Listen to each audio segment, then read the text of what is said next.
déclaration du côté de la Russie. Exactement, du côté russe. Alors du côté du Kremlin, c'est le silence radio. En revanche, pas forcément du côté des 1000 blogueurs russes.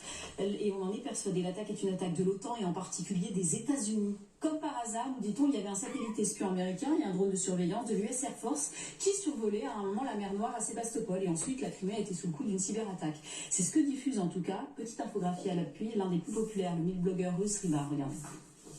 Est-ce qu'une opération multidomaine selon le modèle de l'OTAN?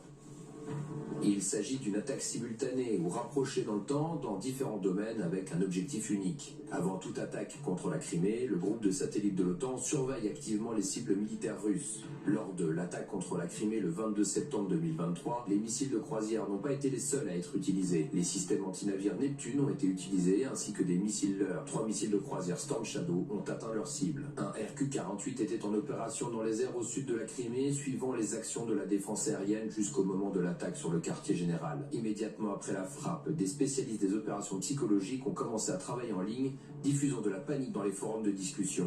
Des citoyens pro-ukrainiens ont filmé sous différents angles et publié des vidéos sur les chaînes anti-russes. Peu de temps après, une cyberattaque a été menée.